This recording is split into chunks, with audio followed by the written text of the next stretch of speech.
Les amis, j'espère que vous allez bien. Lendemain de défaite et d'élimination, on revient un petit peu à froid. Je vous fais cette petite vidéo, désolé pour le cadre, pour le son.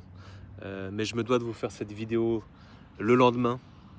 Et comme le titre l'indique, vous l'avez vu dans le titre, hein, je m'excuse. Voilà, je me dois de vous faire ce travail d'honnêteté et de m'excuser par rapport au débrief d'hier. Voilà, c'était un débrief à chaud. Et les débriefs à chaud, on les connaît, c'est souvent les moins lucides et les moins euh, pertinents. Voilà.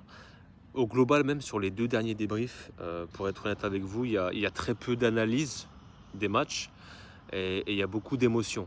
C'est un petit peu la définition des débriefs à chaud, on va dire. Il y en a certains qui aiment, mais c'est un peu le concept aussi de vous montrer un petit peu mon état d'esprit et les émotions aux sorties du match. Mais voilà, il y a quand même plusieurs personnes qui me suivent maintenant depuis 1 an et demi. Et j'avais pour habitude de vous donner quand même un travail de qualité au minimum. Et souvent des analyses un peu calmes, justes et surtout dans la tactique, là où sur mes deux derniers débriefs, que ce soit le Real hier et le Barça, il y avait beaucoup d'émotions, beaucoup de chambrage. Je me suis un petit peu laissé porter par ce petit mème et cette petite trend sur les lunettes et les écouteurs de LeBron James, Lamine Yamal, etc. C'était sympa, c'était marrant et ça fait du bien de temps en temps de sortir un petit peu du cadre sérieux.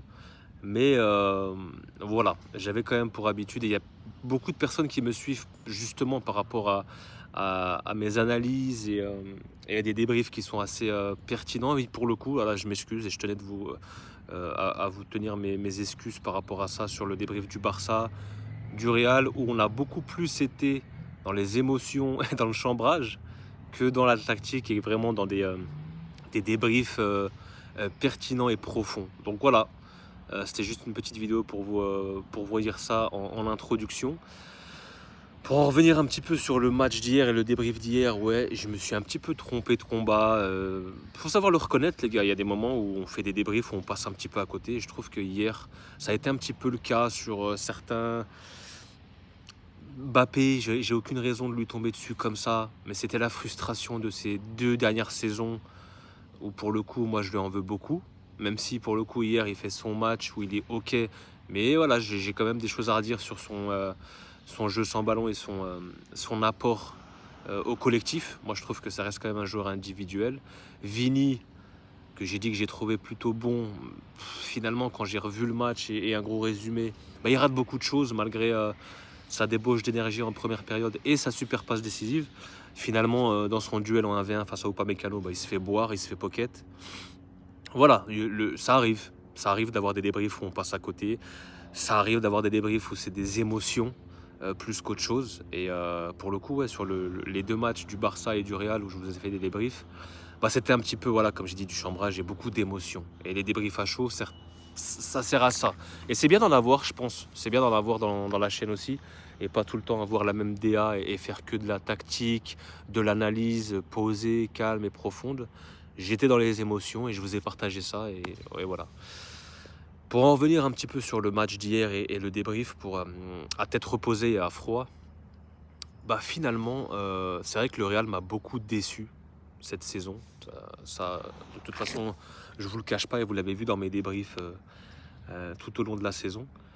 Mais globalement, hier, dans l'attitude, tu t'es battu avec tes armes. T'avais pas non plus beaucoup. T'étais pas armé en fait pour essayer de combattre et d'être dans le rapport de force contre ce Bayern footballistiquement et tactiquement. Mais tu avais d'autres vertus mentales, d'un point de vue aussi équipe, solidarité. Et je trouve que globalement, l'équipe a été solidaire. Maintenant, bon, c'est contextuel, les gars. Encore une fois, ce match-là, oui, t'es dos au mur. Tu joues potentiellement une fin de saison, c'est ce qui s'est passé. Et forcément que les joueurs, avec le caractère qu'ils ont et la qualité de nos individualités, forcément que tu peux répondre présent dans le rapport de force sur ce genre de match et contextuellement. Maintenant, moi, c'était plus, sur mon débrief d'hier, c'était plus de la frustration sur l'ensemble de la saison et des matchs. Il y a un petit peu tout qui est ressorti là où il faut faire attention et il ne faut pas tout mélanger. C'est pour ça que je vous fais cette vidéo à froid. Et pour le coup, le match d'hier, seulement sur le match d'hier, je trouve que l'équipe répond présent et répond dans le rapport de force au Bayern. 6-4 sur la globalité des deux matchs. Moi, avant les deux matchs, avant la double confrontation, pour moi, on est mort. Pour moi, on ne va pas exister face au Bayern. Et finalement, il y a eu match. Et jusqu'à la 85e, bah, tu peux tirer en prolongation. Et forcément, il y a ce fait de jeu, ce carton rouge, l'entrée de Kama, où j'ai été à charge aussi sur lui. J'ai été j'y suis allé assez véhément, de façon véhémente. Mais je lui en veux toujours à Kama parce que c'est un joueur qui est là depuis 5 ans, qui a de la bouteille, qui a quand même un peu d'expérience. C'est quand même 2 Ligues des Champions. Il connaît ce genre de match. Il a déjà joué à l'Allianz Arena. Ça à lui aussi de porter un petit peu l'équipe et d'être performant. Et surtout quand tu rentres comme ça dans ce match où tu prends déjà un jaune, eh ben, tu dois te faire discret, tu dois faire attention. Et ta mission, c'est de te fondre dans le collectif, d'apporter un surplus, une plus-value défensive. Si on te fait rentrer à la place de Brahim qui est un joueur à vocation offensive, bah, quand tu fais rentrer Kamavinga pour tenir justement ce score et partir pourquoi pas en prolongue et au penalty, et bah, c'était son devoir. Sur la première faute, je lui en veux pas, c'est une faute tactique, pourquoi pas, mais derrière tu dois te faire tout petit. Derrière tu dois te faire discret, c'est pas ce qui s'est passé. Alors certains diront que l'arbitre n'a pas fait preuve de pédagogie ou d'avoir bah, c'est la règle finalement en fait, t'as pas à faire ça, tu fais ta petite faute, tu te replaces, il n'y a pas grosse faute, la faute ne mérite pas un jaune, mais c'est derrière ce qui fait, le fait de garder ce ballon, de perdre du temps, bien évidemment que oui, le deuxième jaune, si tu appliques la règle, c'est le jeu. Et c'est le tournant du match. Voilà, il reste 5-10 minutes derrière avec les arrêts de jeu, tu as la double sanction avec ce but de Diaz, et derrière c'est fini, terminé, tu crèves un petit peu tes joueurs, et tu crèves ton équipe au global. C'est ça qui me dérange, c'est que tu crèves ton équipe. Les mecs font un gros match, les mecs font un match compétitif. Le Real fait un match compétitif. T'as quand même fait douter ce Bayern, qui pour le coup, avant la double confrontation, tout le monde le dit, c'est un des favoris à la victoire finale. C'est touche-touche avec le PSG, pour moi. Mais on était quand même sur un match spectaculaire, il y a eu 7 buts, c'est incroyable. En termes de niveau standard technique, il y a eu beaucoup d'erreurs, beaucoup de cadeaux de la part des gardiens aussi, beaucoup d'erreurs. Mais c'est le jeu, les gars. Le football est un jeu d'erreurs. Tu as des équipes qui sont imparfaites et c'est celui à qui arrive à gommer et corriger le plus d'erreurs. Et aujourd'hui, pour moi, l'équipe qui maîtrise le plus son sujet et gomme et fait le moins d'erreurs, c'est le PSG. Et c'est pour ça que moi, là, de prime abord, je mettrais quand même le PSG favori face au Bayern, légèrement, attention légèrement, parce que d'un match-up à un autre, c'est complètement différent. Le Bayern face au Real, bah, y a une histoire derrière et c'est un match qui peut être débridé un peu dans le chaos et un match ping-pong, là où peut-être le PSG sera un adversaire beaucoup plus à l'avantage du Bayern. Vous voyez ce que je veux dire? Moins rentrer dans un match coup de poing et plutôt un match tactique, ce qui peut avantager aussi le Bayern. Ça dépend le match-up. Mais c'est la Ligue des Champions, les gars. C'est les détails, c'est la compétition et du momentum, c'est la gestion émotionnelle. Là où on était élite il y a quelques années auparavant, bah là, tu le vois, hein, des joueurs comme Kama qui n'arrivent pas à contenir leur nerfs. Tu as aussi Vinicius qui passe à côté de son match dans la gestion émotionnelle, dans les derniers choix. Il y a beaucoup de déchets. Mbappé, c'est pareil. Il y a eu certains choix où ça n'a pas été prolifique. Malheureusement, il y a beaucoup de déchets dans la finition. Au global, quand tu prends la double confrontation, il doit avoir quoi, 7, 8 occasions franches, il en met 2. Bah, peut-être c'est insuffisant et peut-être que collectivement, tu as besoin d'un peu plus. C'est la Ligue des Champions. Ça ne pardonne pas, c'est les détails. Et c'est la gestion des temps forts et des temps faibles. Et pour le coup, bah, finalement, le Bayern a mieux géré tout ça au global. C'est victoire au Bernabeu, c'est victoire à l'Allianz Arena. Mais le Real t'a pas rendu la tâche facile. Voilà.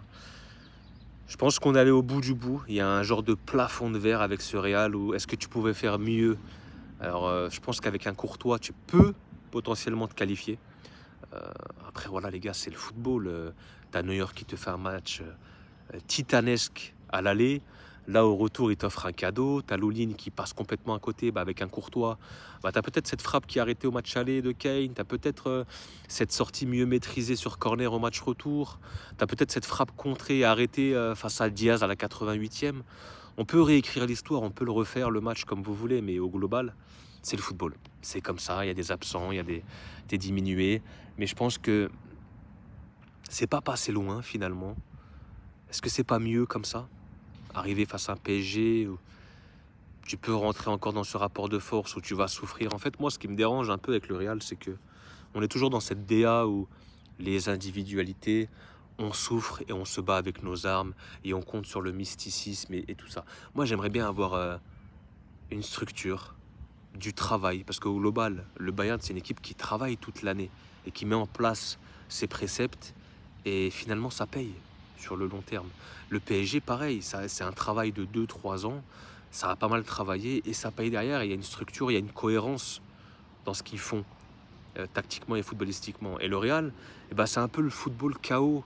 Et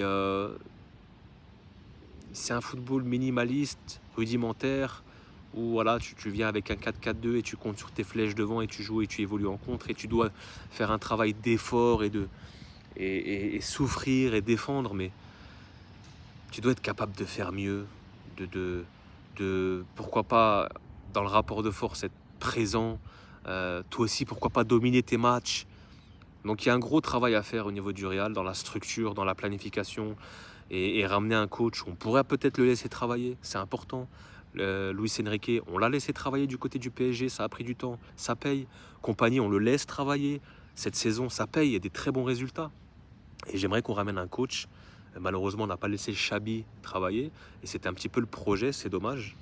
Et on verra cet été au mercato, peut-être que ça va bouger, Klopp, pas Klopp, Kroos va revenir, mais pour quel rôle? Il y aura encore pas mal de choses à dire, mais en tout cas voilà, les gars, c'était une petite vidéo, encore une fois, pour vous présenter mes excuses pour ces 2 derniers débriefs où je vous avais habitué quand même à vous proposer des débriefs un peu plus qualitatifs. Là, on était un petit peu dans les émotions, c'était vraiment les débriefs à chaud.